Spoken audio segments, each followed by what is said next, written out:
Testing. Okay.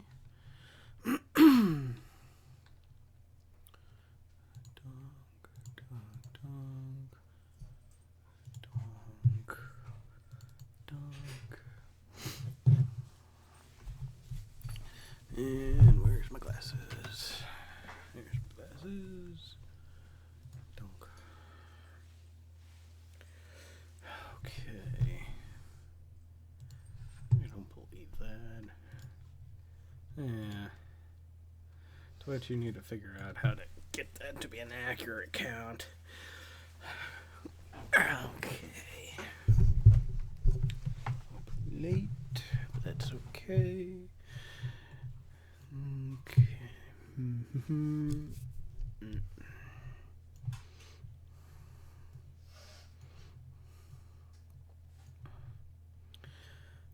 Okay. Blunk. Of course, you move this thing and it gets all sorts of messed up. Okay. Oops. Don't have any choice. Okay. Up we go. Sorry about this. Whew. Okay.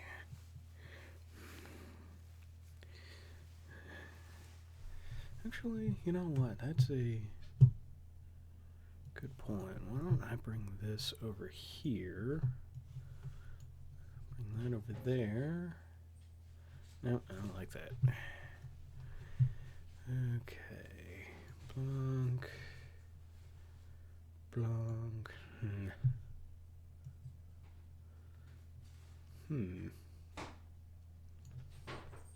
Yeah, I guess I could shrink it a bit.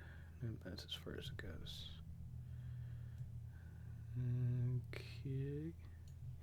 Oh, thank you for the auto host, Red Rock. Appreciate it as always. You are my bibbers, and I love you. I love you too. Oh, you actually hear me? Yeah. Well, I mean, I know that, but I didn't know if I was talking or if I was mumbling. No, I can hear you. And I heard that.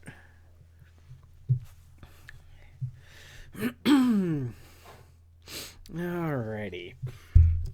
So, I guess we shall begin once again. Hello, everyone, and welcome once again to Aniki Streams, Phoenix Wright, Ace Attorney, Trials and Tribulations, Part 5 for December 6th, 2016. I am your host, Aniki, and with me, as always, is my cat Snake. And like I said, we're continuing on with Trials and Tribulation. We are hopefully going to finish up this chapter tonight. I think there's only like 1 or 2 parts left, but we shall see. And let's see what happened in the last one. We did some investigating, and we found that the murder victim was Kane Bullard, the CEO of KB Security, and apparently he got stuffed in a safe. I don't get it. It must have been a big-ass safe or a tiny-ass dude. But yes, he was stuffed in a safe, and apparently there wasn't any record of... Sorry. Apparently there was no record of him attempting to call for help, which doesn't make sense. You'd think if someone was being attacked with the intent of murder, that they'd be like, hey, I'm being attacked with the intent of murder. I don't know, that's what I would do. Maybe not those exact words, but, you know. Sorry about this. Getting situated. Never mind. But it turns out, upon further investigation, that there was an attempt to call out for help. And our good friend, Larry Butts of Special Investigations Unit, he was not at his post at the time that the call happened. And so there was, in fact, a call. And we then turned around and went to talk with Ron Delight just to figure out what was going on. And didn't really find out a whole lot other than he ended up there. He got clonked on the head, apparently. And then when he came to, he saw the body, stuffed him in a safe, and then ran, apparently. So, very interesting.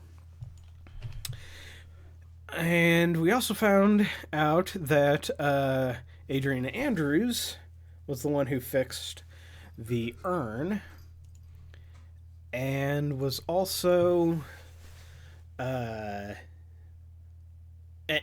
also got some paint on it.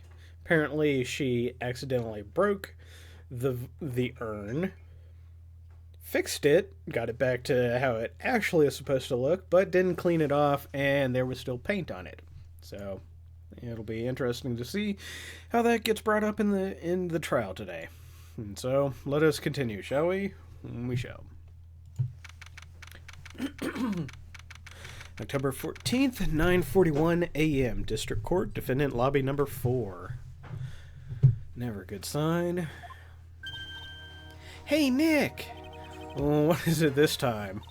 You won't believe how many people are here for the trial. Well, it's a murder case.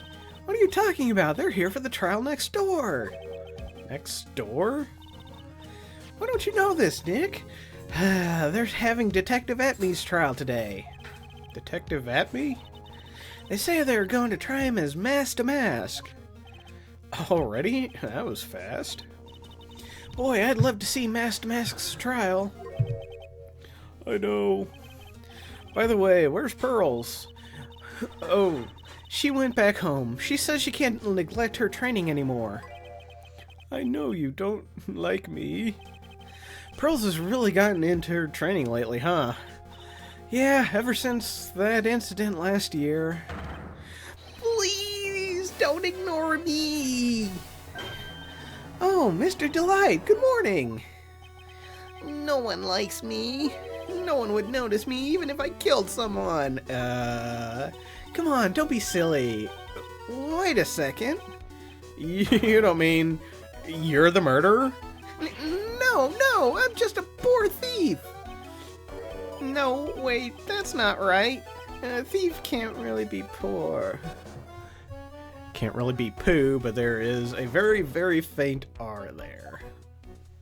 Hello, buddy, what? Can I help you?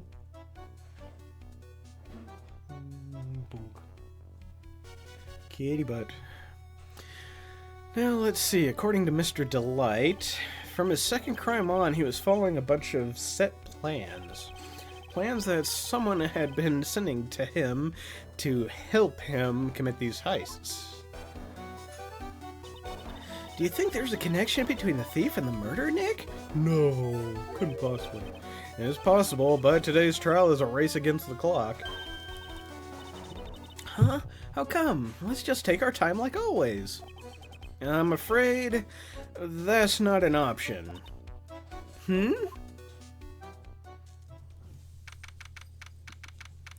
October 14th, 10 a.m. District Court, courtroom number 6.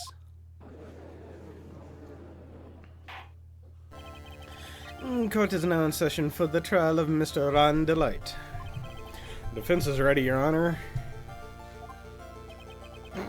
You're ready? Preparation is the last refuge of the weak. Okay, settle down, everyone. Let's begin with your opening statement, Mr. Godot. Ugh, he's got the judge in the palm of his hands, yet again. Ron Delight is simply too young to be sent to war, that's all. I'm afraid I have no idea what that means, Mr. Godot. Then you need to get out more, Your Honor. Life is war, but that is exactly why you must be more precise in your wording. That's all my statement means. You understand now, right? Yes. Well then, let me briefly summarize the details of this case. Wow, the judge is taking charge like he knows what's going on for a change. He must be really desperate. He doesn't usually put 2 paws on me. Silly kitty. The victim is Kane Bullard, CEO of KB Security. Yeah. His body was found in a safe at approximately 9 a.m. on the morning of the 13th. However, the time of death was estimated as 1 a.m. of the previous day. And that's when our little lost kitten dropped the ball. The little lost kitten is, of course, the defendant. Very well then, Mr. Godot. Please, call your first witness.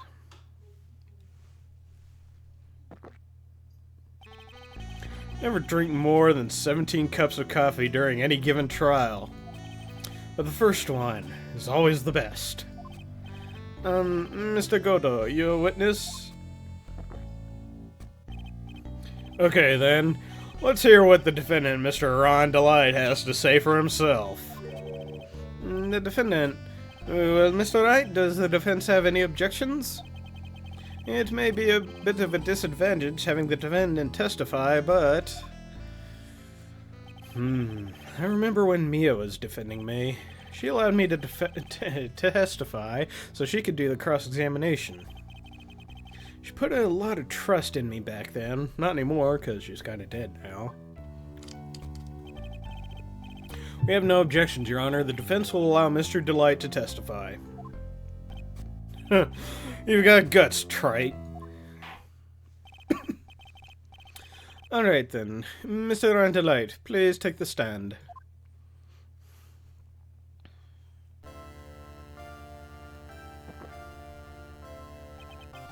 You did it, didn't you? Yes. What? No, that's not true. For a moment there, I thought we'd set the record for the shortest trial ever. Well, Mr. Delight already looks plenty guilty with that face he's making. And once he opens his big mouth, he'll probably put the last nail in his own coffin. Very well. Now then, can you tell me something? If you didn't kill Bullard, why did you go to KB Security? Well, that's kind of hard to say. Boy, I wish I could go home. Now then, let's hear some testimony about what happened. Oh, let's. Witness testimony, my visit to KB Security. That evening, around 1 a.m., I went to see Mr. Bullard in his office at KB Security. Blackmail letter I got, it ordered me to go there. I'd been working for KB Security until a year ago, so I knew where his office was. Yep. I feel kitty paws. 1 a.m., the exact time the murder took place. The weak get washed away by the tides of fate. The strong drink it up. Huh. It's bitter today, too. Just like my destiny. Okay. You never know that from the way he's chugging it down. Mr. Wright, your cross-examination, if you please. My visit to KB Security.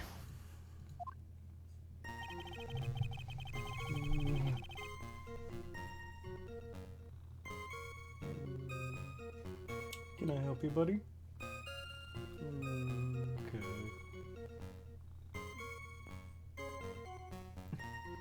Yes. Can I help you? No. No, you don't want help? You just want to be there? Okay. Okay, that evening around 1 a.m. I don't know why. Blackmail letter, yeah.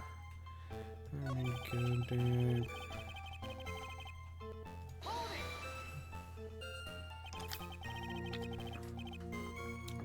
You used to be a security chief for KB Security, right?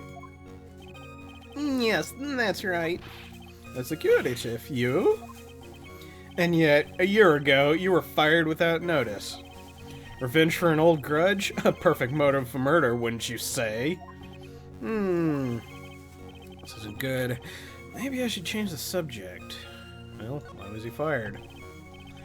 Mr. Delight, please tell us why you were fired from your job. Well, The world is filled with those who have said, I wish I had never asked that. Okay, then I take it back. Defendant, please answer the question. I needed money. You needed money? Well, you see, Desi loves to spin it. It's kind of her hobby. Not exactly the best hobby in the world, huh, Nick? My salary wasn't nearly enough, so I stole data from the company. Come again? Well, I will, just give me a minute.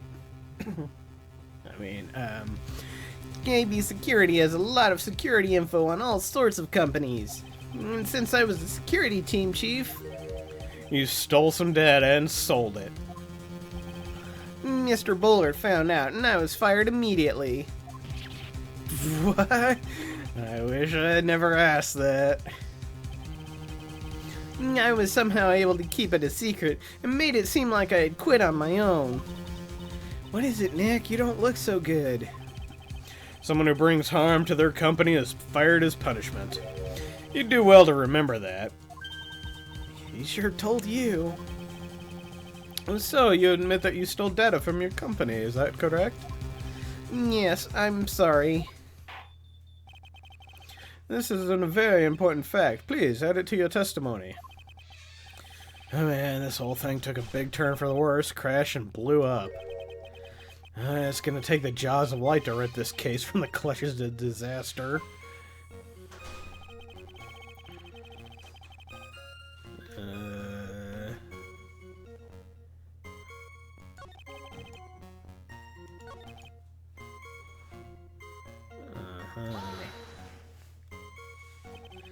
It ordered you there? It was the first time I'd gotten a blackmail letter that ordered me to go somewhere. Does that mean you've gotten other blackmail letters then? No, of course. They'd say things like, steal this or take that. Why don't you save those for later, Mr. Delight? Please don't say any more. What should I do? Hell, press harder. Why not? So, what did the blackmail letter in question say? It said to bring $50,000. Money, eh? Perfect motive for committing murder. No, but wait! I never intended to pay that money anyway. Oh, is that right? After all, he had nothing to hold over my head. I had nothing to be afraid of. An important point indeed. A witness, let's have that added to your testimony. Yes, sir. Muddy mud skipper in outer space has a better chance of surviving than I do. Blackmail thread didn't scare me. It wasn't going to come. Okay. Just what were you being blackmailed about anyway? The blackmail letter said, if you don't want your identity revealed, correct? I'm sure it was referring to the whole mask-to-mask thing. I'm afraid that reason isn't gonna hold up anymore. What do you mean? The victim had no proof the defendant was mask-to-mask. But you were the one who stole company secrets only 1 year earlier. But that was all over once I was fired. But it's true that the fact I stole secrets was kept under wraps. Even so, there was no reason for me to pay up now, a whole year later. Is that really true? What is it, Nick? The fact that Ron was stealing company data, I wonder if he would have had a problem if that ever became public knowledge. Yes. Mr. Delight, I believe you would have been in considerable trouble. If your identity as a company data thief was made public. Mr. Wright, what are you trying to do by bullying your own client? Men are like colonies of bacteria. The more heat you apply, the faster they grow. That's exactly right. Well then, Feel free to keep up the heat, my little lawyer amigo. Little lawyer amigo? Yes, now come on, provide some evidence to back up your assertion. Why would Mr. Delight want to keep his data stealing secret from going public? Well, that's probably because of his sexy hot wife. Mr. Delight, what you said just now doesn't match what you told me yesterday. No, what doesn't? I think you must have been scared, very scared, having a certain person find out your secret. Mm, A certain person? Miss Desiree Delight, the defendant's wife. yeah, but I... Listen to me, my Bedesi, jeez. Looks like if I just sit back and relax, the fun will end before it truly begins. Godo. Yes, we know, it was all your wife's fault. What do you mean? Mr. Delight stole company data to pay for his wife's spending habit, for which he was fired. Unable to face his own wife, someone used his dirty little secret to blackmail him. And that is how this murder came about. Oh, Oh, everything is falling neatly into place for him. Don't talk about my Desi like that, or you'll be sorry.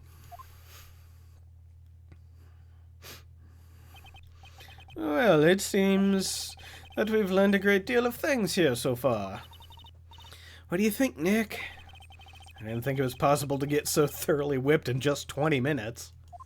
20 minutes? Yeah, I guess it has been. Clearly, there was sufficient motive for murder. He stole data for his wife, and he killed to protect his secret. A family man who cared just a little too much. The motive is clear. Let's move on. Ugh. What happened at the crime scene at 1 in the morning, Mr. Delight? Come now, tell us. We're all ears. At the CEO's office.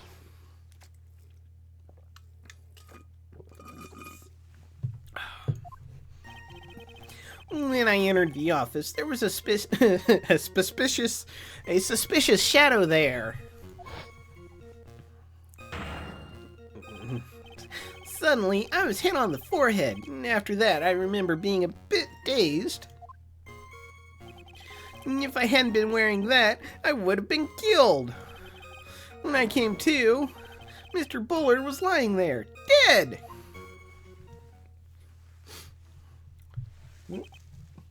Yes, buddy butt.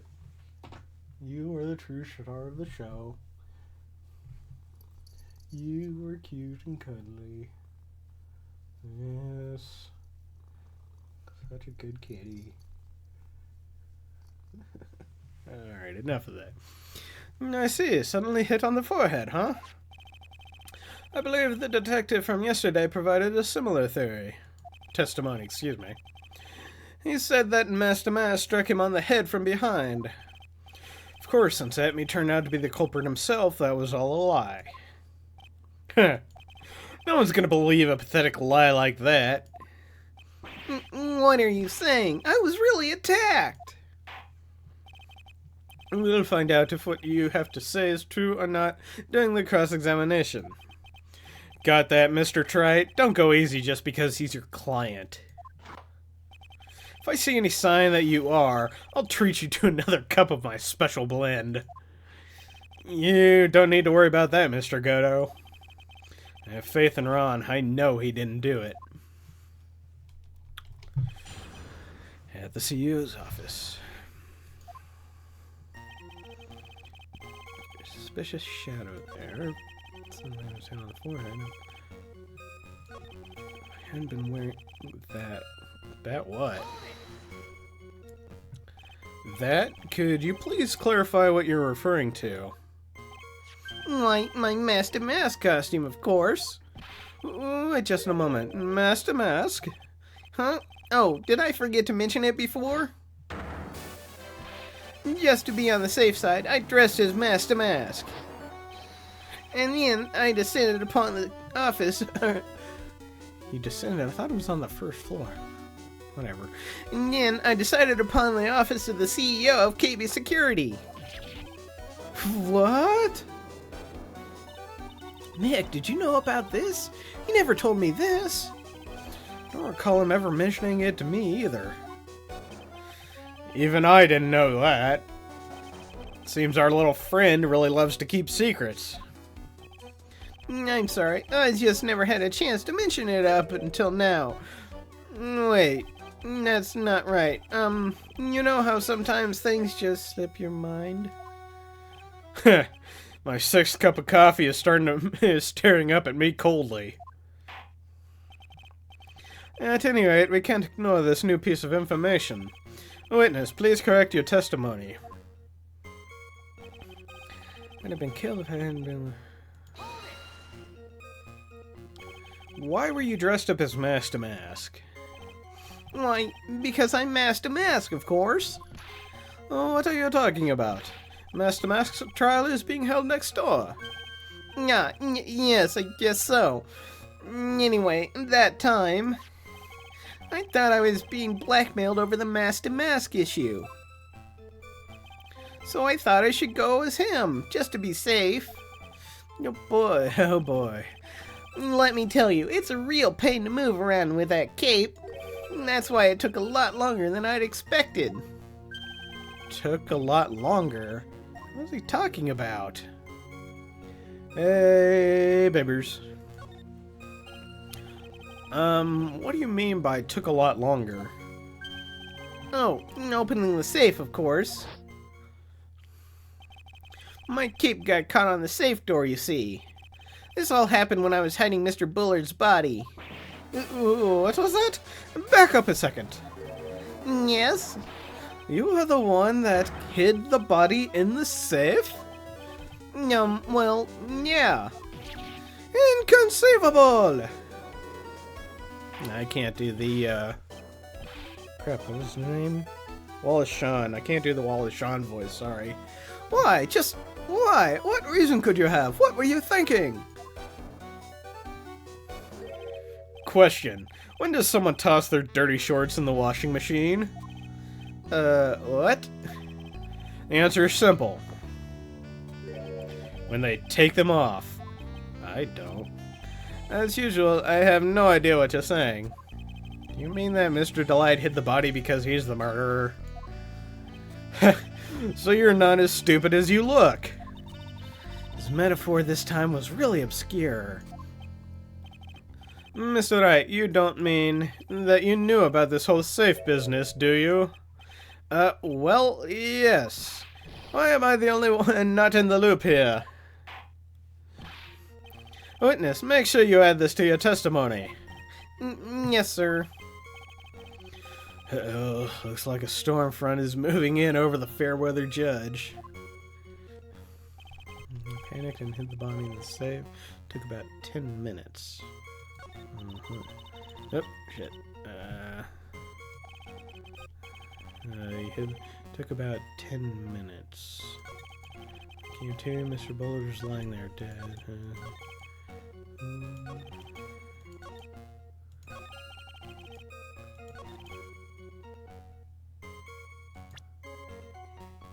panicked.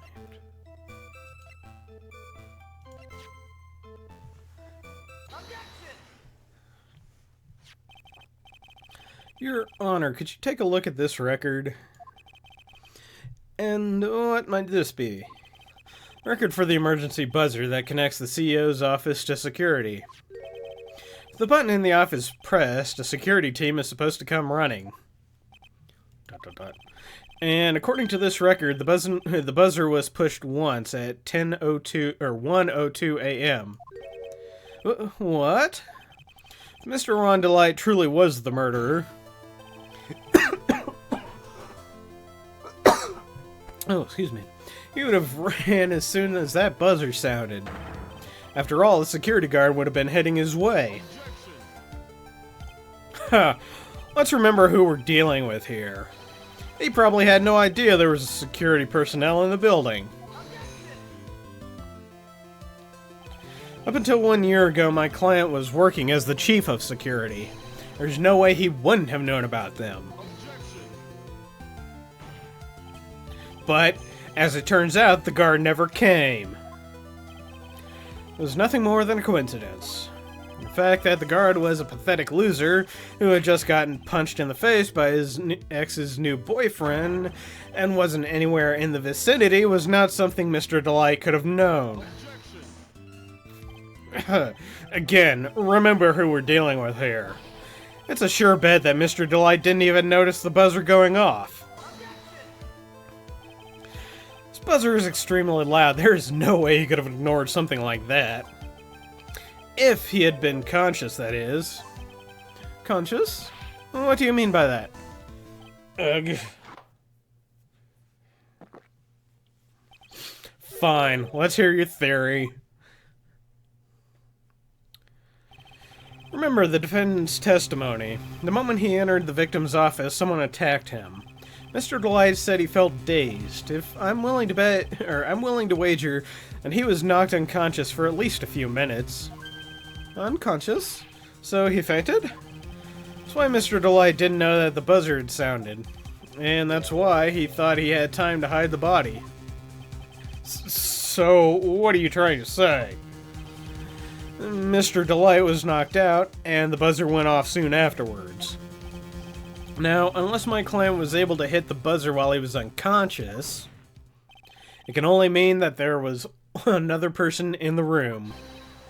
That's right, whoever it was knocked out Ron Delight and then pressed the buzzer. Order in the court, Mr. Wright. This is preposterous. It was this kid. Ron Delight is the one who killed Kane Bullard. And who pressed the buzzer? It was the victim, of course. He pressed the buzzer when the defendant attacked him. He didn't die right away. He must have held on long enough to push the button. So Kane Bullard sounded the buzzer himself. What is your opinion on this, Mr. Wright? I need to prove that the real criminal was there at the scene. But how? Can I prove that it wasn't Kane Bullard who... Can I prove that it wasn't Kane Bullard who sounded the buzzer? Defense's opinion is this, Your Honor. This piece of evidence proves that it wasn't the victim who sounded the buzzer. Well, it'd probably be the buzzer itself, because if the guy was dead at the time, he would have left fingerprints. Or if the guy was alive, he would have left fingerprints. I believe this is the piece of incontrovertible evidence you were looking for. The emergency buzzer? Is there some kind of clue on it? Absolutely not. Hey, come on now. At least give some thought to what you're gonna say before you open your mouth. The fact there is absolutely no clues is itself the clue. Now I'm the one who's clueless. This button has no fingerprints on it. If Mr. Bullard had really pressed it himself, naturally he would have left his fingerprints behind.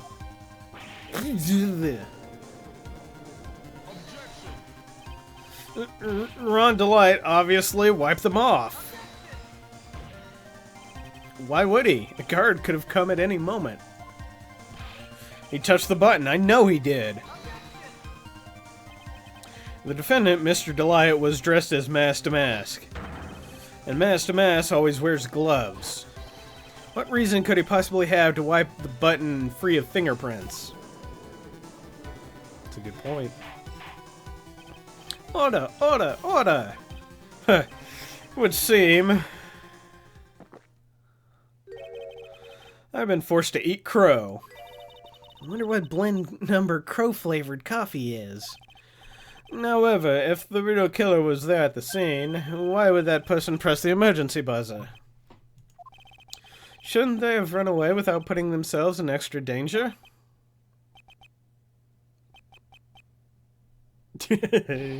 What's with the awkward silence all of a sudden? It looks like you're fresh out of parlor tricks. They're on to you, Nick. Just give me a minute to collect my thoughts. Real culprit killed Mr. Bullard at around 1 a.m. Mr. Delight just happened to waltz in when the murder was taking place, right? And Mr. Delight just happened to waltz in when the murder was taking place, right? Killer clobbered Mr. Delight and then sounded the buzzer. Even though security was supposed to respond right away if the buzzer was pressed. Security was supposed to respond?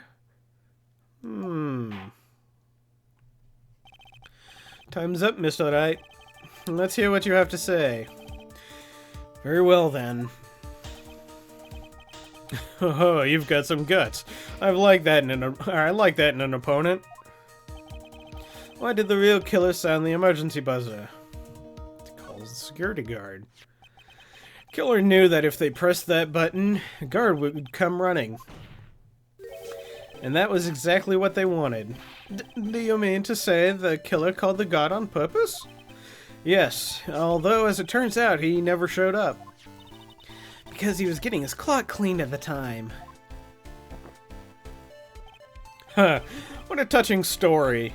You're saying the killer had a change of heart and called the guard to turn himself in? No, I'm not. When that buzzer sounded, there were 3 people in that office. The victim, Kane Bullard, who was already dead. The defendant, Ron Delight, who was out cold. And the third person, the real killer, who just happens to have the exact same silhouette as someone else we know. Imagine that. Hypothetically, yes. Now then, in this situation, if the real killer made an escape, what would happen? The only ones left in the room would be the victim and Ron Delight. And if any security guards came running in at that time, they would think that I was the murderer. Yes, that was precisely the real killer's objective. To frame Ron Delight for the murder.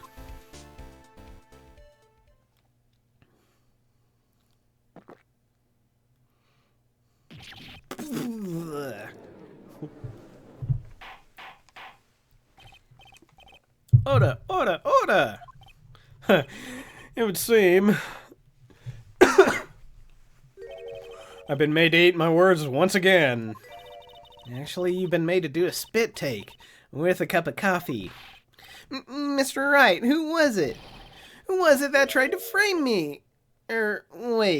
Wait a second. I'm the one and only Master Mask, so...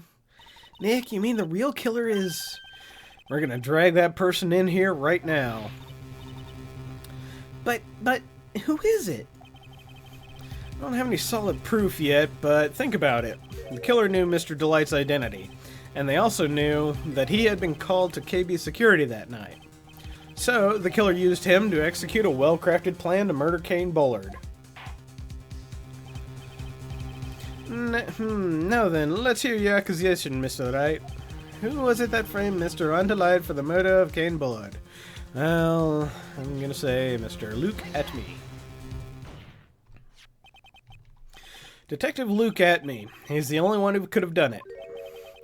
Ace Detective Luke Atme? You mean Master Mask did it? Your Honor, the person being tried in the court next to us is not Master Mask at all. He is, in actuality, the true murderer of Kane Bullard. Order! Order! Mr. Wright, please explain yourself. Theft and murder. Which is the more serious crime? They're not even close. Murder is the more serious crime, of course. It's a capital crime subject to a capital punishment. Please remember the trial from yesterday, if you would. When Luke Atme confessed, there was a huge commotion in the courtroom. Of course, the famous detective was unmasked as well as Master Mask. Instead of being convicted of murder, he was found guilty of grand larceny. That was his true objective all along. To be found guilty? Master Mask had the perfect alibi for when the murder took place.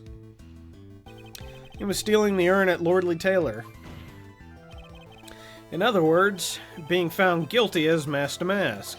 was Luke Atmey's airtight, watertight, and unassailable alibi. A guilty verdict. As an alibi?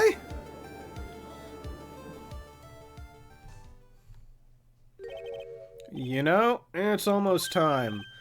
For what? For Luke Atmey's verdict. It was a pretty simple trial, after all. If we're gonna stop this trial and stall that one, we need to do it now. Of course, that's assuming you have proof that the detective was the one who committed the murder. Mr. Luke Atmey's trial has indeed attracted the attention of the entire country. And if we were to intrude and fail to provide adequate proof of his true crime, Mr. Delight would be left with no grounds for appeal.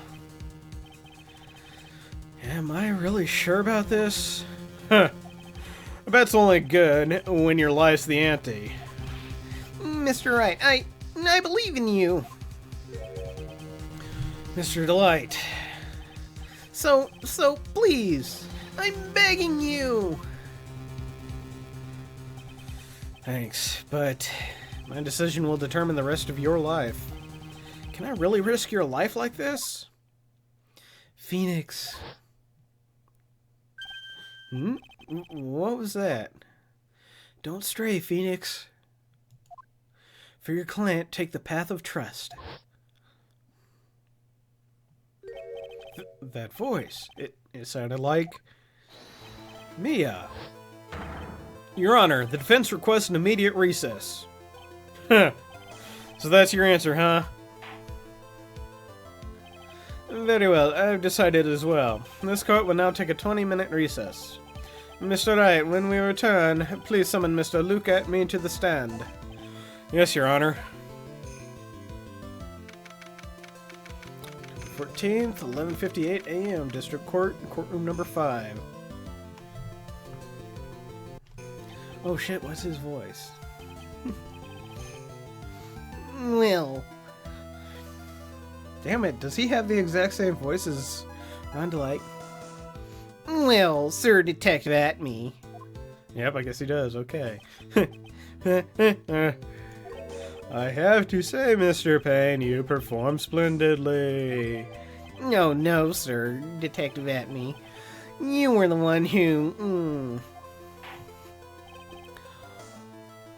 Okay.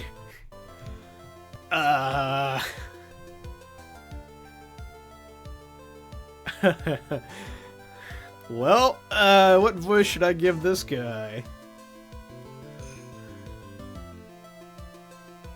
I think, just to piss off Bob Zombie, I'm gonna go stereotypical Canadian. I don't know why. I'm sorry I'm quiet. I'm seeing how O's doing. He's okay. He just got dirty looks for going home from the hospital for the day. Dirty looks from who?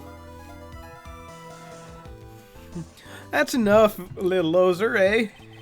This court sees no reason to further prolong the trial, eh? This court finds the defendant, Luke Atmey, eh? Wait, don't hand down your verdict yet, please. Well, sir lawyer, welcome to my courtroom. See? who's this, Ozer, eh? My name is Phoenix Wright, attorney at law, and I wish to file an accusation against this man, Luke Atmey. Accusation? You accuse Master Mask? That man is not Master Mask. He's just a ruthless murderer. What, eh? Oh, his family, I see. Oh, he's sweating bullets, and his nose is running. Well, fortunately, we got a 20-minute race to catch it. Okay. And I think that's the only scene that the blonde-haired judge shows up in. Anyway, October 14th, 12:14 p.m., District Court, Defendant Lobby number 4. My sis? I could have sworn I heard Mia's voice. So then she's still alive? Inside your heart. Nicky boy! Oh, Miss Delight. Is it true the detective is the real killer? To be honest, we don't have any definitive proof. But he's the only one who could have done it. But wasn't he at Lordly Taylor that night? Not to mention, we don't exactly know his motive. I mean, why would Detective Atme want to kill Kane Bullard? Oops, it's almost time. Better get back to the courtroom. I need to find some solid proof, and it's gotta happen sooner rather than later. October 14, 12:21 p.m. District Court, courtroom number 6.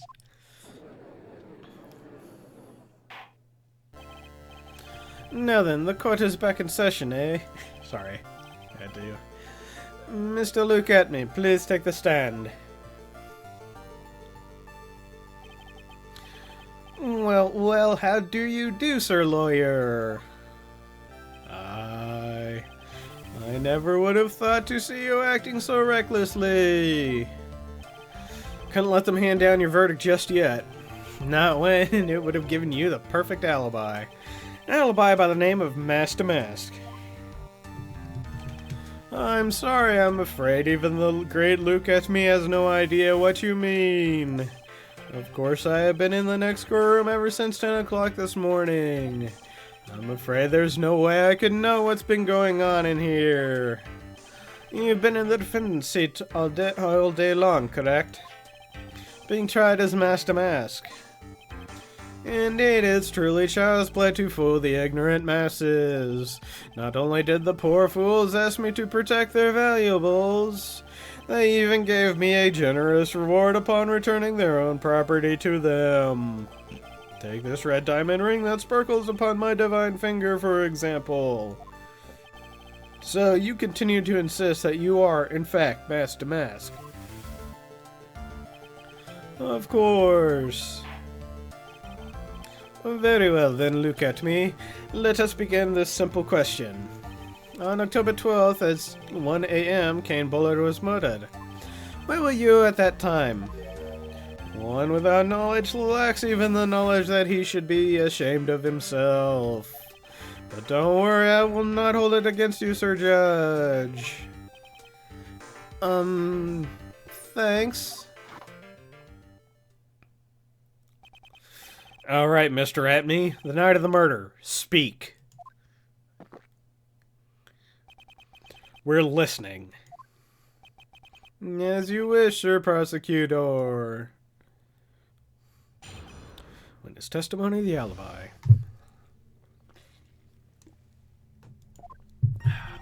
I was stealing the urn as Master Mask just as I announced I would. I had more than enough time to prepare. It was a pathetically easy job. A photograph contains no words, but in this case, one turned out to be my witness. The time at which the camera captured Master Mask was the same time as the murder. It seems the main point of discussion will be this photo of the crime scene. Everything else up until now was all part of his plan. There has to be a secret to this picture as well. Even the great Master Mask cannot be in two places at once. Now then, if you'll excuse me, I have a verdict to receive. Unfortunately, Mr. Atme, we still have to do your cross-examination.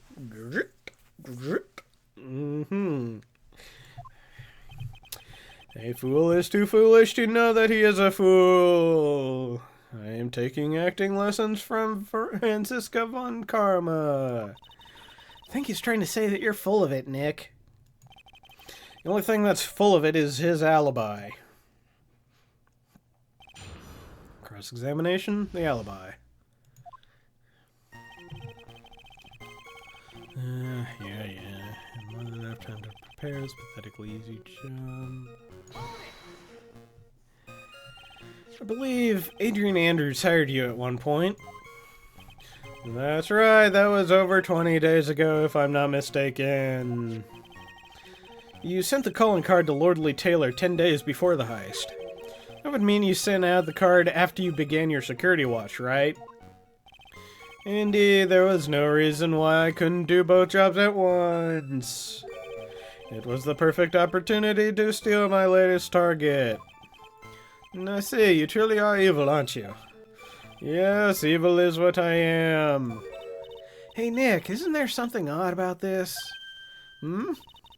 Detective Atme was always proud of his ace detective skills, right? But if the urn was stolen from Lordly Taylor while he was the only one watching it, he'd have no way to maintain his perfect ace detective persona. You know, that's true. It is kind of odd. Okay. One turned out to be one witness. So, by photograph, you mean this piece of evidence here, is that correct? Indeed it is, that is it. The very thing that proves I committed the crime. The very thing that proves you committed the crime. Wait a second. No. Yes, this one.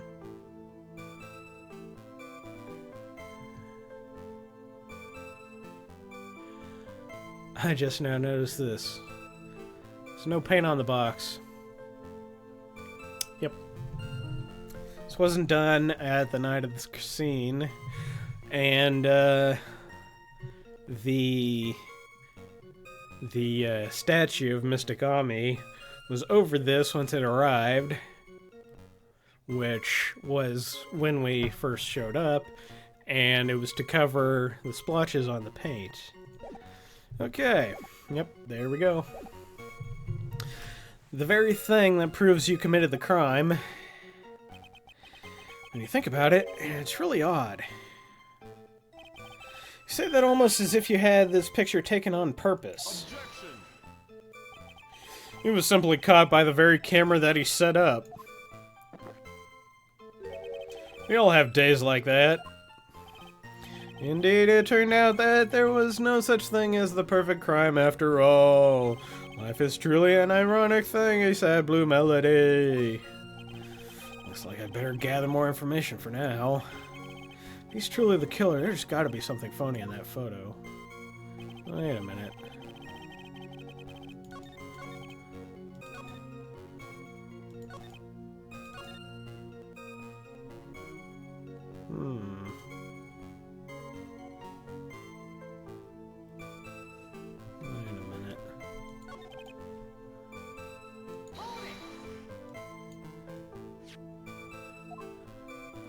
Okay, I already did that.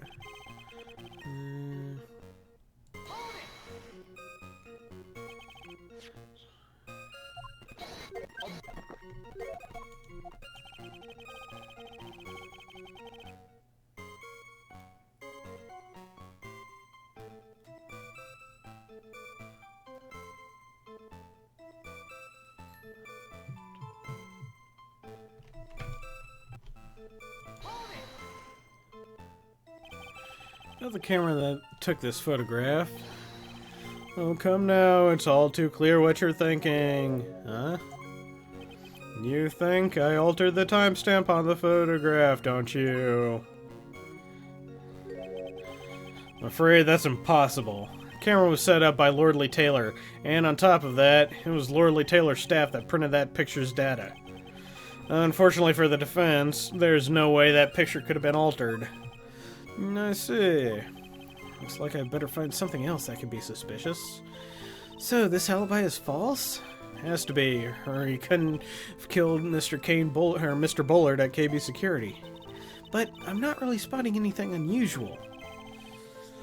There are two possibilities. Either the mask-to-mask in the photo is a fake, or the photo itself is. Stealing the area.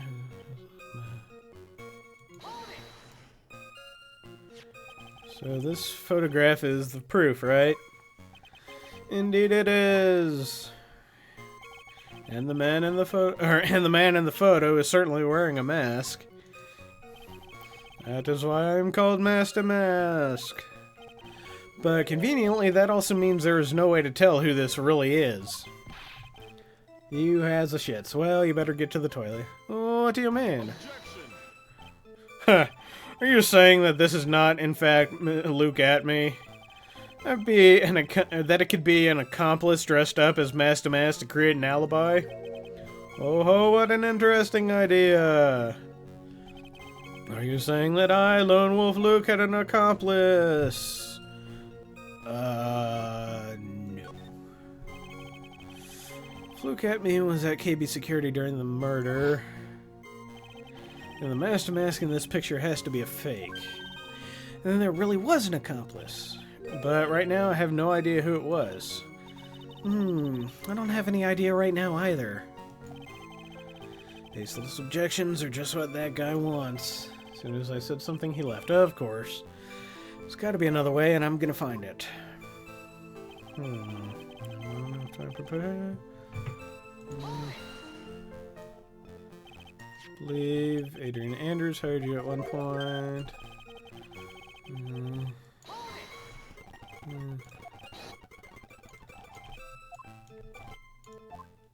Oh, shit. Okay. Oh, damn it. Give it up. Okay. Look at me. Forgot to. Needed to press a different statement. Thunk. Okay. So, by photograph, you mean this piece of evidence here, is that correct? Indeed it is, that is it. The very thing that proves I committed the crime. The very thing that proves you committed the crime. Surely even you understand by now. Orly Taylor provided that camera. There's no way I could have tampered with it. That means I could not have killed Kane Bullard unless I had an accomplice. Come on, think long and hard about that night. Basement warehouse and this picture that supposedly captures it. It's gotta be here. Isn't there something funny about this picture? You bet there is. Are you implying that this picture is a fake? You bet I am. There's definitely something strange about this picture. We took a look around the basement warehouse that night before the theft took place. And there's something in this photo that doesn't match my memory of the night. Very well, let's hear what you have to say. What about this photograph do you find funny? Well, this ridiculous costume, but more importantly, the paint stain. The funny part is right here. Why, this is a blood stain. Ah, blood, now this case is getting interesting. I have a bloodthirst. Not exactly. This stain is actually pink paint. Oh, just paint. And peach colored at that. From blood to peaches, the judge sure loves going on wild tangents.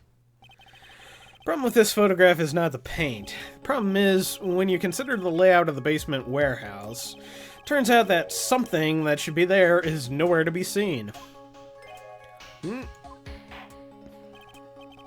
Well, Mr. Wright, what is supposed to be in this picture instead of the paint stains?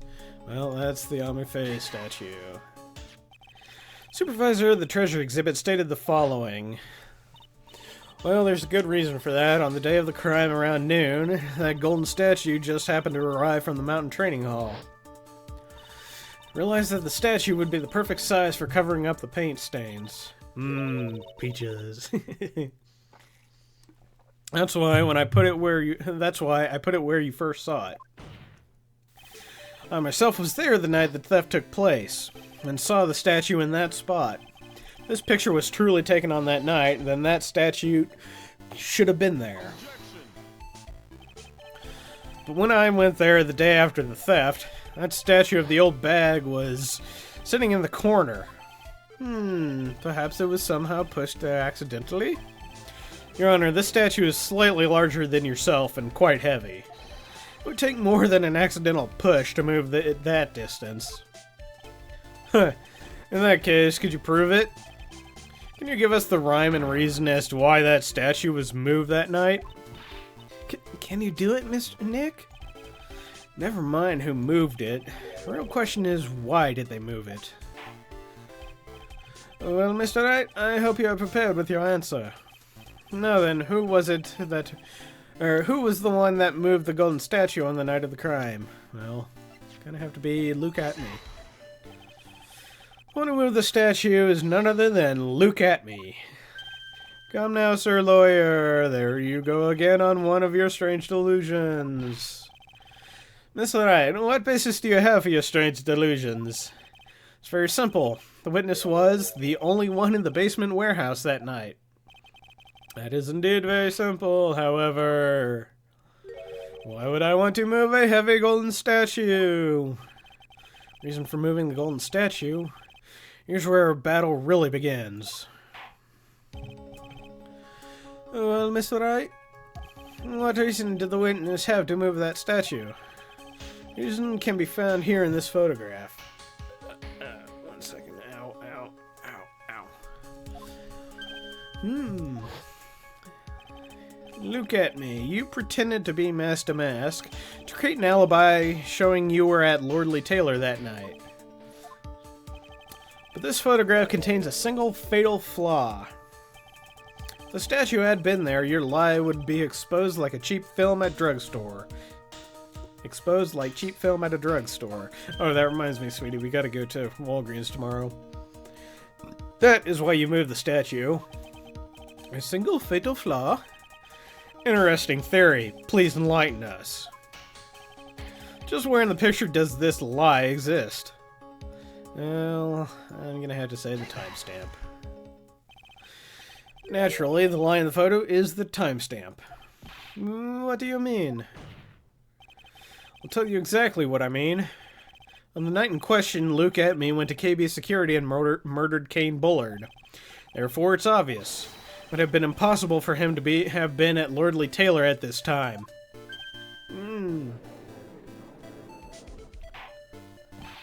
But what does that have to do with the statue being moved? Remember, if you will, Your Honor.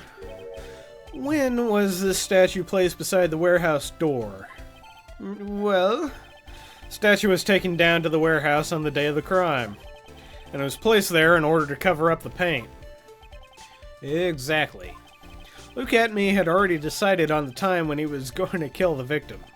And so, in order to create an alibi for that time, yes, medicine, he took this picture days before the murder took place. What? Of course, the statue hadn't been brought down to the basement warehouse yet. Ah. So, on the day of the crime, Mr. Atme must have been quite nervous. As nervous as a long-tailed cat in a rocking chair factory, so to speak. Why? Because something that wasn't supposed to be there had been brought down and placed where it wasn't supposed to be. And that is why Luke at me had to move the statue on the night of the murder. He did it to make the room match with the way with the way it had been photoed in this photo.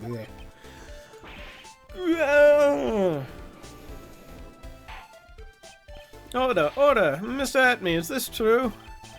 One moment, Your Honor. Have you forgotten this? What's that? The data for the basement warehouse computer. According to this, the camera did indeed go off on the night of that crime. It's true that the camera had been set up by Lordly Taylor staff. However, the program used to manage that data was yours. That alone would have allowed you to tamper with the data.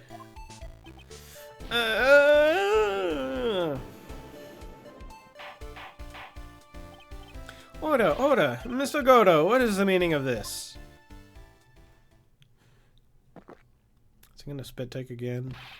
Godo, I warned you about making me wait. Now put that coffee down. Put that cookie down. My 11th cup. I promised to drink no more than 17 during a trial. Which means I'm still good to the last drop. However, the defense has a very good point. A good point? So what? We are all but travelers on a road of infinite points. I think you've got your points mixed up with your other points. Okay. So you say this photograph was taken ahead of time, and that the statue was moved in order to make it mesh. It's a very interesting idea. However, there's one point that can't be denied. Which is that it's only a possibility. Men that are trapped by the chains of maybe can never reach their dreams. That's very true. Oh, hey, don't fall for that, Your Honor. Hey, Mr. Damask. Yes. There's no funny business in your actions as Mask to Mask. There should be no problem with you telling us your strategy. So, let's hear it. Yes, please provide this court with your testimony about your plan to steal the Sacred Urn. Yeah, okay. The Sacred Urn heist.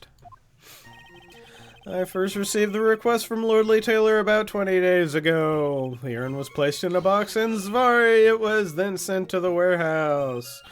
Hence, I was actually unable to see the urn for myself until the day of the crime. I knew it was an extremely valuable treasure, so I sent my card 10 days beforehand. I then handled security by myself to ensure that my crime would go smoothly.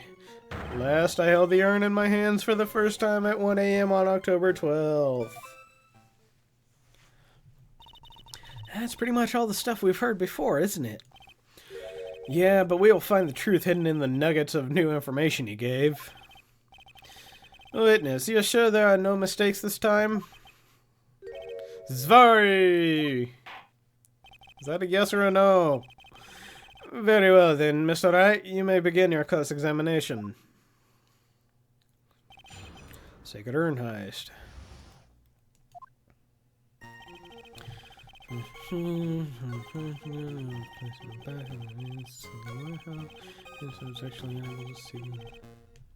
a minute. Yuck. I will be coming to purloin the most priceless work of art on display in your Treasure of Korean exhibit. Take good care of the speckled urn, won't you? That's it.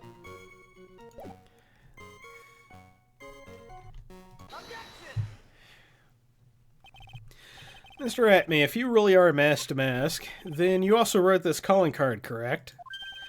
But of course. Is there a problem with that calling card? Allow me to read a passage from the calling card that Mask to Mask had written. Take good care of the speckled urn. Now, the speckled here surely refers to this pink pattern on the sacred urn. Yes, that is true, but so what? Truth be told, there is no way that Mask to Mask could have known about this pattern. What do you mean? This pink spotted pattern on the urn is actually nothing more than paint stains. Paint stains? And these stains did not appear until after the urn had been taken to Lordly Taylor. I'm not finding this joke to be funny, very funny, Mr. Trite. The day the sacred urn was taken to the warehouse, the urn was broken due to human error, or should I say error-prone human. And that's when the pink paint got on the urn. You can't be serious. And yet this calling card clearly mentions the paint pattern. Which means Detective Atme had seen this urn long before the crime ever took place. In fact, he saw it when the fake photo was taken. And because this photo is a fake, your alibi for the night of the murder no longer holds water.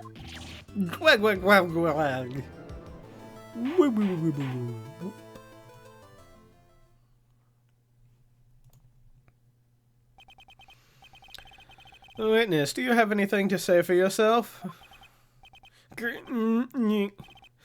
Alright, that did it. He's broken. Nick? I think it's still a little early for a victory pose. Huh? Huh. So sad. No one has any conviction these days. Conviction, you say? Yesterday, we all decided unanimously that this man was Mask to Mask. And now we're calling him a murderer. You don't think we're being a tad fickle? That's a good point. No way, don't throw for that too, Your Honor. You say that Luke Atme was the one who killed Kane Bullard? Now let me ask you this. Why would he do that? An excellent point. Motive, Mr. Wright, motive. Might you may Merry murderous motive manifest. Fuck you. Nick, he's getting his second wind. If he prepared an alibi and pinned his crime on Ron Delight, as you say, he must have had a very strong motive for murder. The only one the only one with any motive we've seen is Ron Delight. Isn't that right, Detective? Indeed, according to my own research, the boy's motive is clear. Without a motive, it's nearly impossible to prove guilt in a murder case. Now then, maybe you can enlighten us as to what the defendant's motives were. Thank you, Sir Oldtimer. They're doing everything they can to make Ron look suspicious. Despite our lack of hard information, this may be our only chance. Ow. Head bonk. Luke at me had no points of contact with the victim whatsoever. Kane Bullard decided to investigate Master Mask and simply mistook who he was. It was Mr. Bullard who wrote the blackmail letter and sent it to Ron Delight. And it was again Mr. Bullard who harbored a grudge against Mr. Delight for his betrayal. Mr. Bullard's mistake is quite excusable. The defendant truly believes he is Master Mask. That is why Mr. Delight saw it fit to kill Kane Bullard. Truly a tragedy. Yes. You kitty. So, the victim, Kane Bullard, blackmailed the defendant? This kitty's being very cuddly. This is the blackmail letter found in the defendant's apartment. A handwriting test confirms that Mr. Bullard was indeed the one who wrote the letter. What? Blackmail letter updated in the court record. Very well, Mr. Wright. Begin your cross-examination. Motive for murder.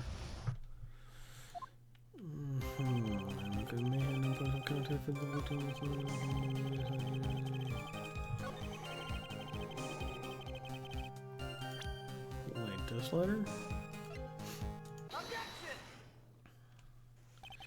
What if I ask you a few questions, Detective Atme?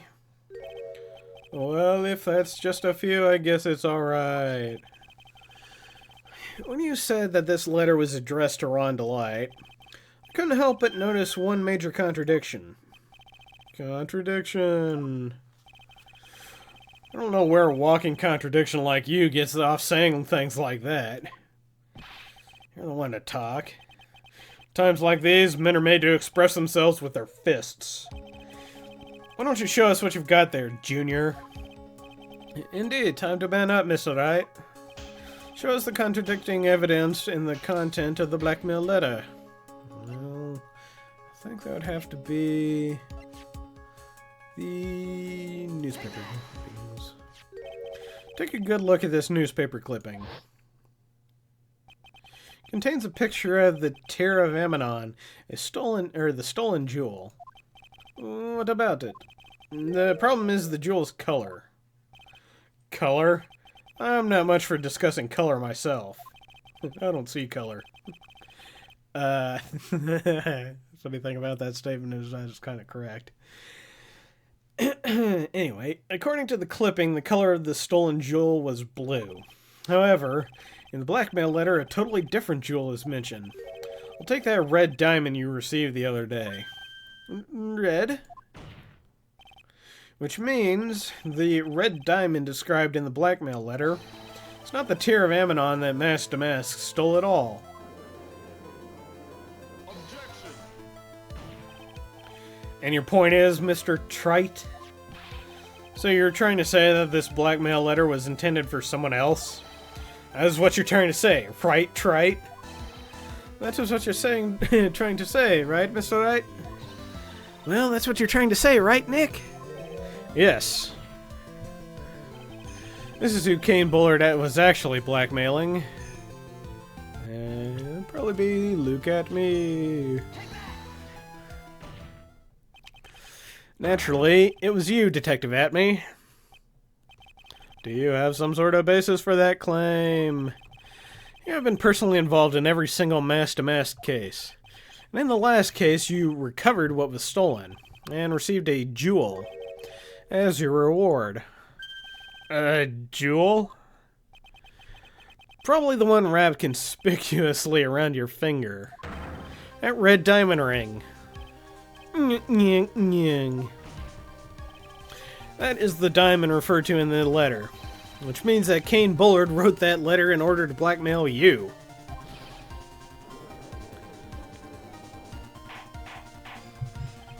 Hold on the court. What do I say?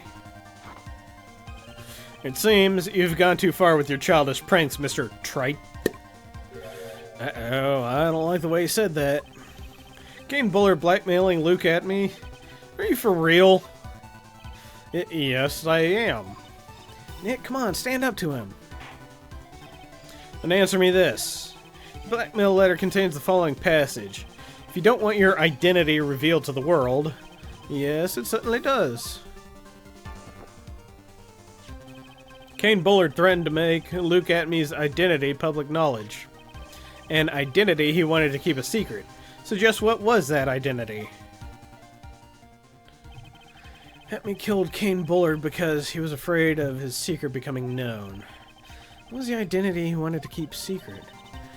This is what it all comes down to, Nick. The identity that Luke Atmey wanted to so desperately keep secret was his identity as a blackmailer. Luke Atmey was a blackmailer. Objection. Hey now, isn't that a little different from what you've been saying? You said that Kane Bullard was the one blackmailing Luke Atmey. Are you saying that Atmey was blackmailing someone else on top of that? You have to admit, that does sound a little odd. It's not odd, it's the only thing that makes any sense. Kane Bullard was blackmailing Luke Atmey. But Ron DeLay was also being blackmailed by a certain someone. So, did you start to receive blackmail letters starting after this incident? Yes, it was a few days after a Tear of Ammonon heist. After that, I started getting the plans in the mail. Yep, I guess I did give you the Ron Delight voice and Wimpy McWhimperston. Winston Payne, that's it. I gave him the same voice. Okay, anyway. I received plans from some very kind person. Incredibly detailed plans. Detailed plans? In which case, that would mean that Ron Delight was actually Master Mask. That's what we are claiming. Someone else came up with the plans and had Mr. Delight steal his targets for him. And that someone was none other than Luke Atmey. Shh! Silence! He. Now I see it's all becoming clear. What is? When you were in grade school, you received the same report card every year. Careless with the tendency to jump to conclusions, am I wrong? How did you... You say that I, Luke Atmey, was blackmailing Ron Delight. In which case, I would naturally know all about his relation to Master Mask. Well, yes. Ron Delight started receiving plans from his second crime onward, correct? Which means I learned of his identity when he committed that first crime. Good point. You certainly couldn't have blackmailed him otherwise. In that case, let's see some hot, bitter evidence. During the first crime, how did Luke Atmey know that Delight was Master Mask? Well, that would be... No. A newspaper clipping. I think I see it. See what? When you were in grade school, you received the same report card every year. Gets into lots of mischief trying to be the center of attention. What do you mean? This newspaper clipping. Has a picture of you and Ron Delight in his guard uniform. Seems that Master Mask didn't just disappear into thin air. He just took off his outfit and hid in a bucket. That sounds far too stupid to be true. Correct. With tricks like that, he couldn't fool a baby, let alone an ace detective. And that's when you figured it out, Mr. Atme. That's when you learned that under his mask, Master Mask was Ron Delight. What wasn't he supposed to be, Master Mask? Not only that, it looks like he wasn't even an ace detective. I can't believe it. He was just a slammy blackmailer. What a fraud, trying to pass himself off as an ace detective. Why how dare you expose me like that? Why I mean I've never blackmailed anyone in my life. I'm a famous and proud ace detective and also Master Mask. Why can't you understand that? I'm afraid you're neither a proud thief nor an ace detective. You're a blackmailer and a murderer. That is your true identity. Why you? How dare you imply to me? Okay. Big mouth of yours, you're fools. I say none of you can credit my genius. You're just jealous. So good. Discriminate me. The detective cannot handle the better mouth. It's enough to make one laugh. Okay. It would seem that we've kind of gotten to the real answer. That was quite a performance by Mr. Atme. Bailiff, please prepare yourself for Mr. Atme. Objection.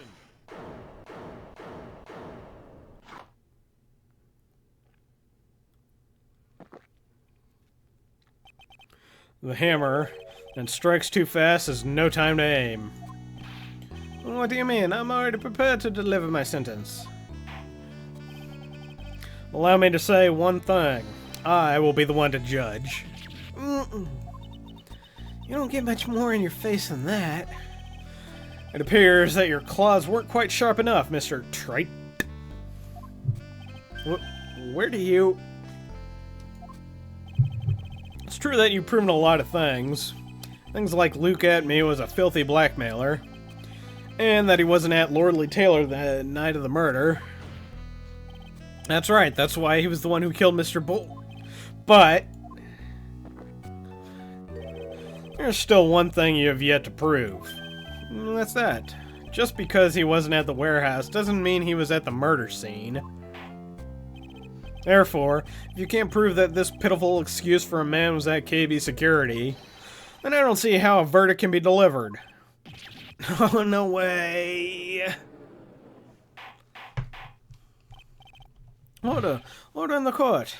Well, Mr. Wright, this is it. This is the final round.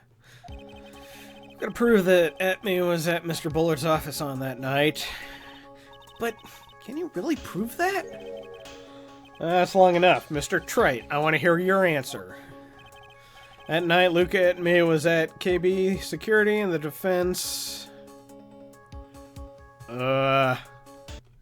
Oh, shit. Hold on. No. God damn it. Okay. Save, not load. I can't prove it. Just as I thought. But, if we hear more of Detective Atme's testimony... Unfortunately, that's as far as you go, Mr. Trite. What do you mean? I won't allow you for any more testimony. That's what I mean. What? Have you forgotten? Luke Atme is here after we interrupted his own trial. And you have failed to prove that he committed the murder. I think it's time for this witness to return to his own trial and face his guilty verdict as Master Mask. No. Well, now, Sir Lawyer, it seems that love wins out in the end after all. I am the ace detective as well as Master Mask. My verdict will verify that. Just as Rhonda Lights will verify that he is the true murderer. I declare that with the full force of my ace detectiveness.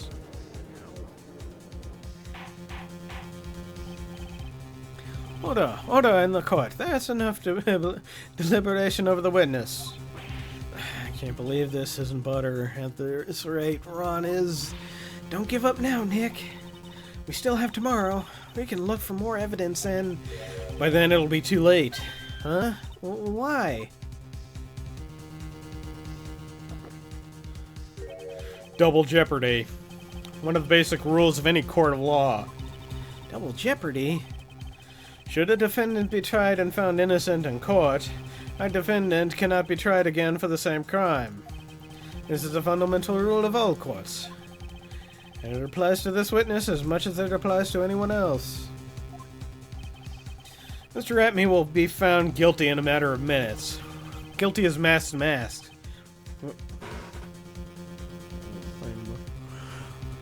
Guilty as mask, which means he will be innocent as far as the murder of Kane Bullard is concerned. No way! The fact that you were unable to prove Mr. Atney's guilt of that crime here means that he will never be again tried as Kane Bullard's murderer.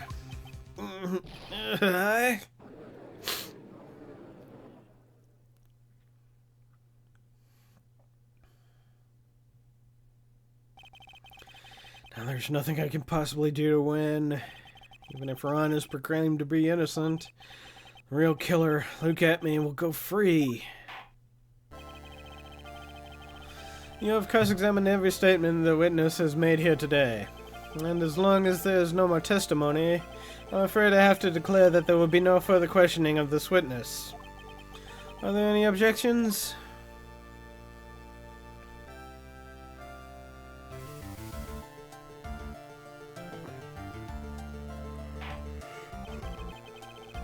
Then I hereby end the cross-examination of Luke Atme. Objection! What? I think I see it. Your Honor, when you were a child, this is what was on your report card every year. Has poor hearing and often makes mistakes as a result. How did you... Phoenix, raise your head up high. Have you forgotten what I used to tell you? A lawyer is someone who... Oh, that was Mia. Okay. Sorry. A lawyer is someone who smiles no matter how bad it gets. That voice. No way. Oh, yep, she boobified. Long time no see, Phoenix. Mia! This is the true power of the crane channeling technique. I know that it's really Maya who's standing before me, but right now she's my mentor, Mia Fey. Now, let's do this. Leroy Jenkins! But there's nothing more we can do, Mia. Without any more testimony, I can't cross-examine. Not yet. The testimony's not over yet. What do you mean? Your Honor, just now you said something very interesting. You have cross-examined every statement the witness has made here today.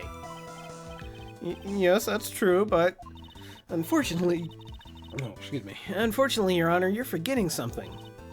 Earlier, after the last cross-examination, this witness made a number of remarks.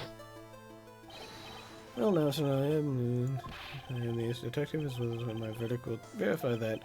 Just as Ron Delights will verify these are the true murder, I declare that with the full force of my ace detectiveness. Yes, but these comments appear to have no importance whatsoever.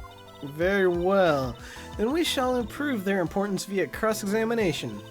At any rate, as long as the witness has made these remarks, we, the defense, assert our right to question them. Is that alright with you, prosecutor? Is something the matter, Mr. Gordo? Nothing. Oh, Sir Lawyer, looks like you're one step too late. If you think such falsehoods would do anything to me, Luquette. Let's hear it. Huh? It's true that the witness made some remarks. So then, let's hear this last bit of cross-examination. Mr. Gordo, what are you? Very well then, look at me. I'll allow the defense to cross-examine your earlier remarks. The defense would like to hear why you declared the defendant to be the true murderer. So please, give us one last bit of testimony. Phoenix, this is it. This is our absolute last chance. Yes, Chief. Last testimony. Indeed, it is true that I was not at Lordly Taylor. I had to leave to see about another vitally important job request. I had known about the day beforehand, so I had this photograph readied. My brilliant deduction was what informed me that the true culprit was Ron Delight. And thanks to the card key and wallet, I was abundantly clear that he was there. I was also able to make a deduction from the buzzer, which only sounded once. The button did not have any fingerprints on it. Why? The victim would have left prints if it had sounded it, which means that the killer sounded it. Mr. Little-Eye was wearing his mask outfit, which is why he left no prints. And the blackmail letter, the victim likely just mistook the color of the jewel. Savari, therefore, all the evidence points to that poor boy. This testimony actually seems to hold up pretty well. The witness's earlier remarks do not appear to have been hastily prepared. All of his points have been explained, and none of them seem to contradict anything. But of course... But how did you know about the emergency buzzer? The police investigation documents went directly through me, and I always look over the documents. It's elementary, Sir Lawyer. Yeah. Are you gonna make even more trouble for us now, Sir Lawyer? I will not allow any of your usual shenanigans, Mr. Wright. Yes, Your Honor. We cannot postpone Luke Atme's trial any longer. This is your last chance. Hang on a second, just one chance? Seems that the party's about to begin. Well, Phoenix, there isn't any evidence that contradicts with that testimony. So it would seem... Oh, what do you mean, so it would seem? Listen, Phoenix, pointing out contradictions doesn't always mean you have to present evidence, does it? At any rate, this is our last chance. If you can't point out a case-breaking contradiction, you lose. That's all there is to it. Cup number 17, the last cup. Seems like the time has come to put an end to this trial. I have to find a fatal contradiction in this testimony, and I need to point it out without presenting evidence.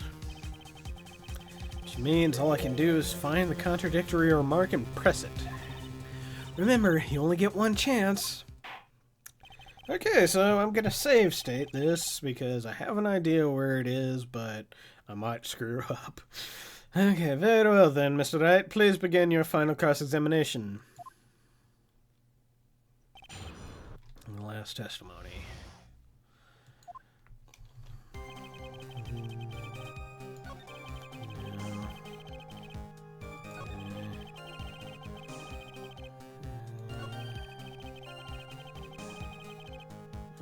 Nothing.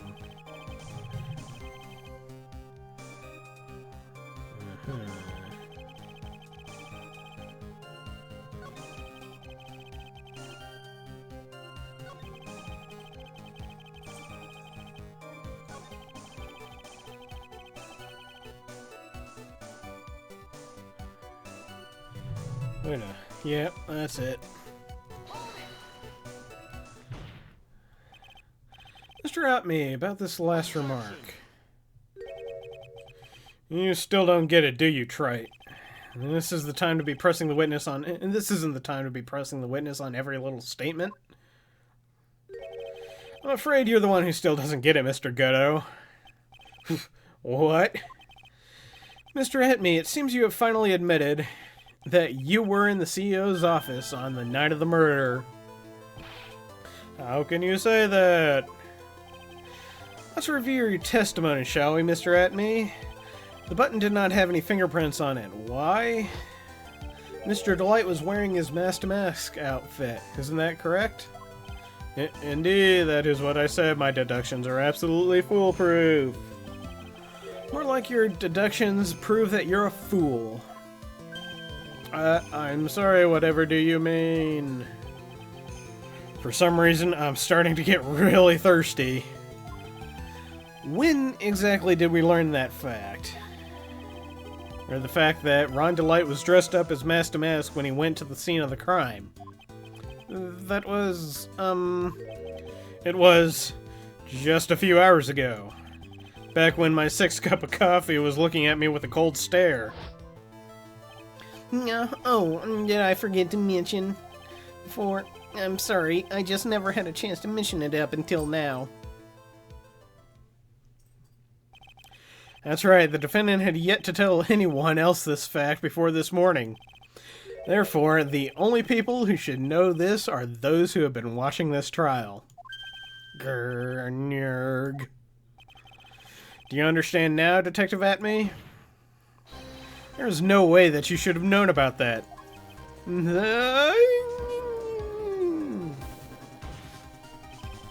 You were in the next courtroom being tried as Master Mask. So then, enlighten us. Just how did you know about that piece of information?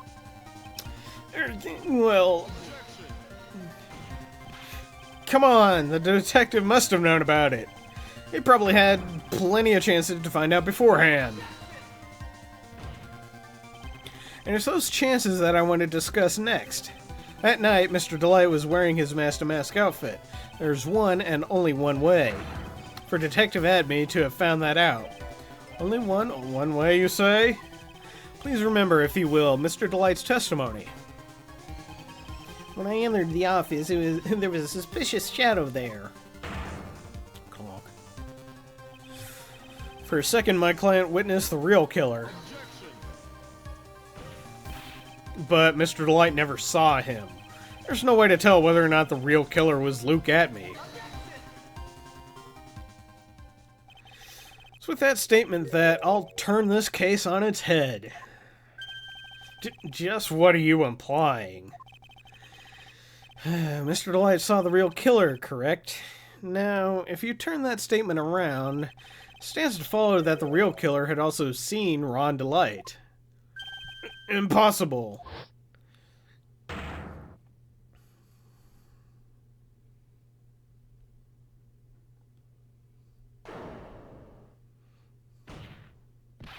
Detective Atme, you saw Master Mask at the murder scene that night. You saw him when you killed Kane Bullard and assaulted Ron Delight. That was the only way you could have known what Ron was wearing. Uh-oh. You better save. Whoa. I think he's gonna go super at me. Oh, well, never mind.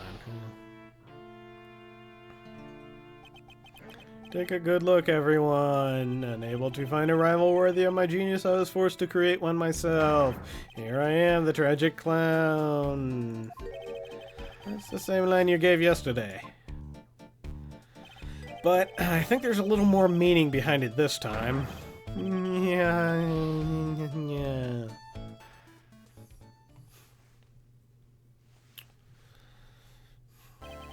What an awfully complicated incident. Kane Bullard was blackmailing Luke Atme, who was in turn blackmailing Ron Delight. And upon killing his blackmailer, Luke Atme tried to frame Ron Delight. He then claimed to be guilty of Master Mask in order to escape his true crime. And to that end, he came up with his plan to use the double jeopardy rule when making his alibi. At any rate, it would seem we finally found the truth. Oh, sorry, Mina28, I didn't see you. Yes, you've caught the stream this time.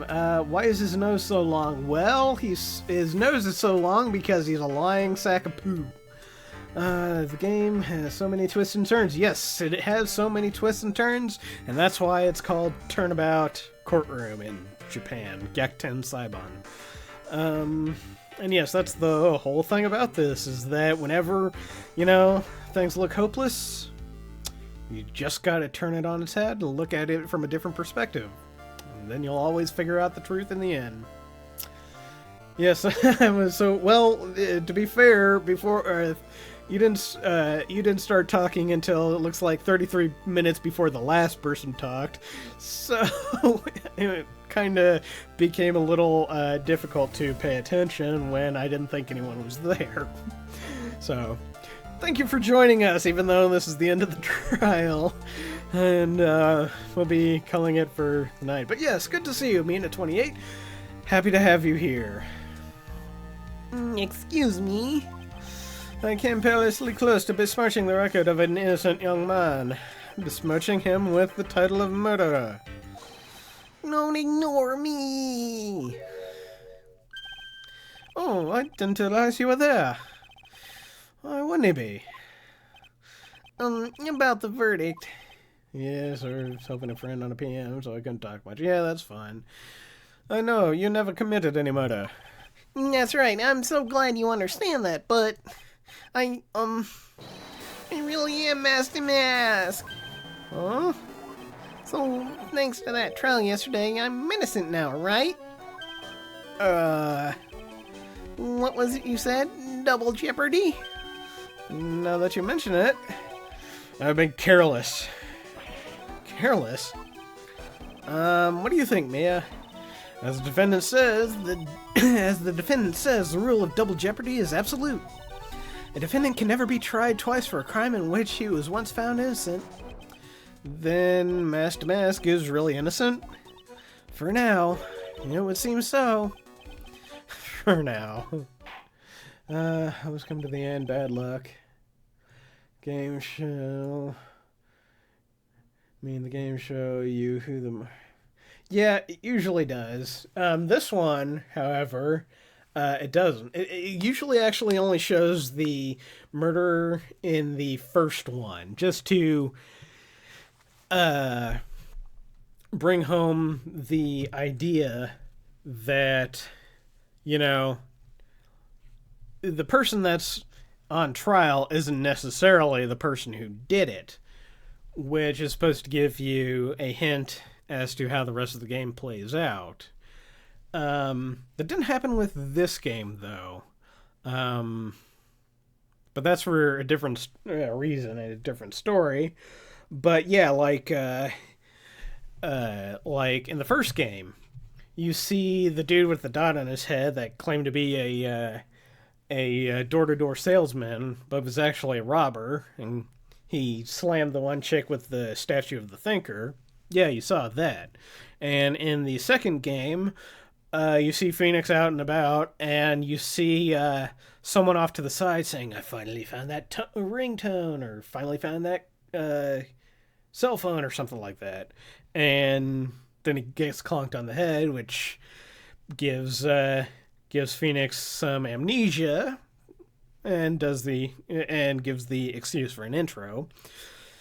And then this one was different, but yeah, this one we didn't see who did it until the end of our examination of Ron Delight in the last episode. So, yes, I've been playing this game too much. I know it too well. Now then, the court finds the defendant not guilty. Yeah.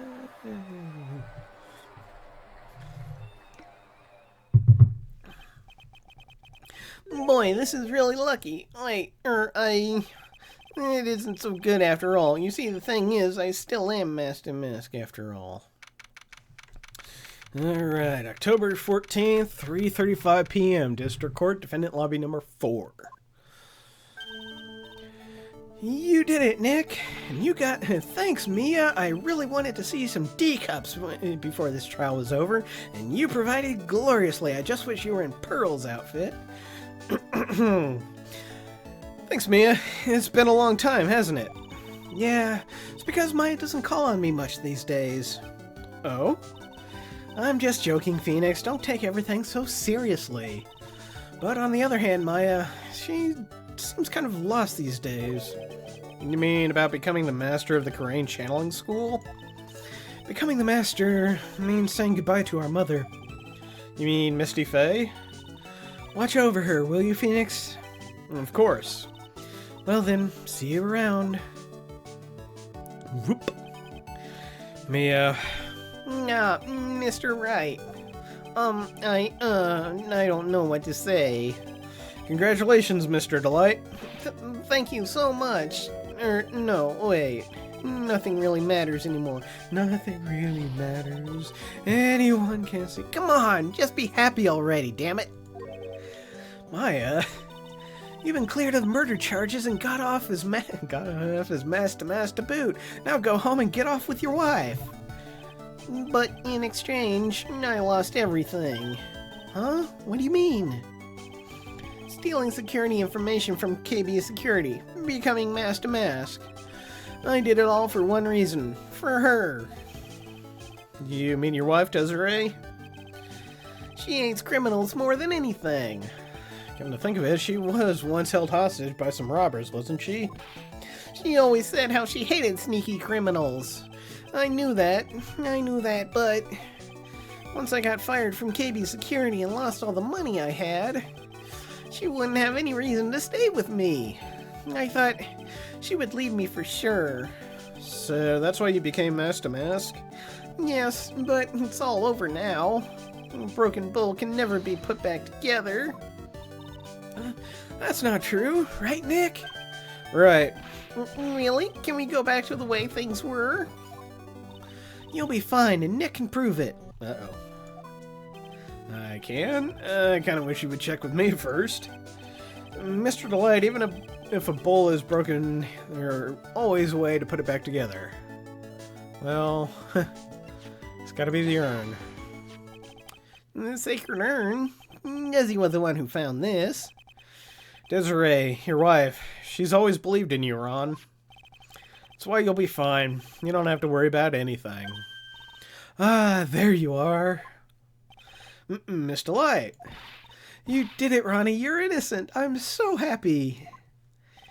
Thank you. I appreciate that. But, I suppose you don't want anything more to do with me, do you? Ronnie, why didn't you talk to me about what was going on? I had no idea you quit KB Security. I never imagined that you were really mask to mask either. Miss Delight, what are you going to do now that you know? You're not going to really leave him, are you? Come on, it's obvious, isn't it? How could I ever let a wonderful man like him get away?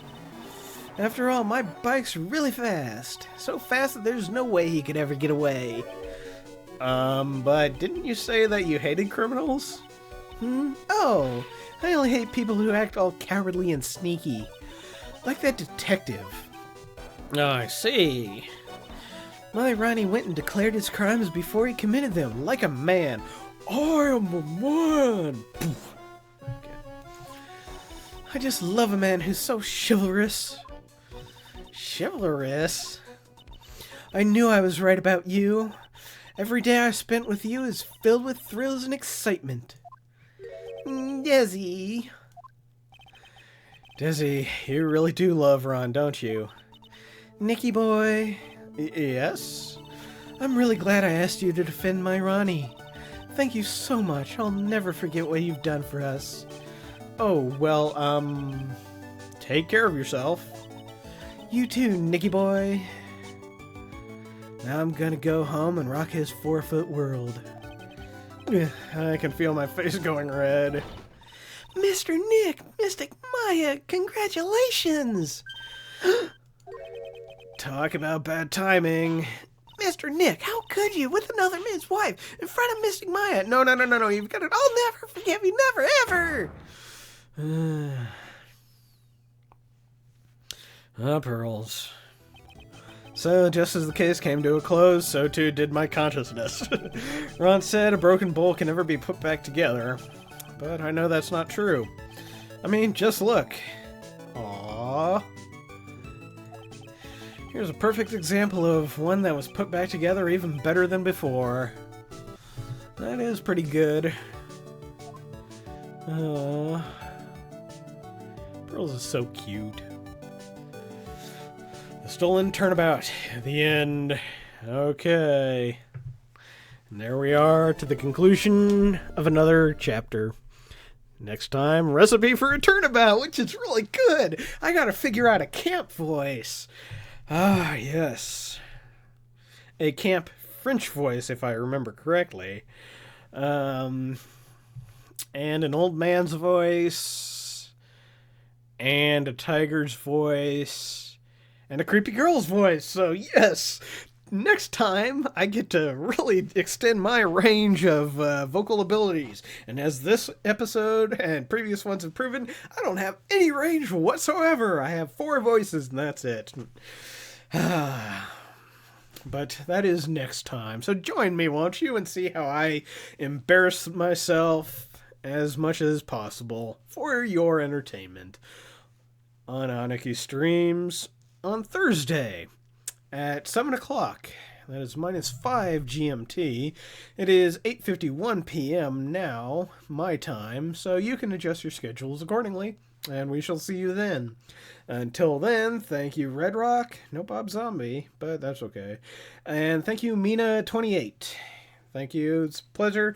Sorry it was the end of it as well, but maybe Thursday we'll get an extended one or something. I don't know. It's going to depend on how the next time starts up. But hopefully we'll see you then. Until then, be well, do good work, and keep in touch. Later.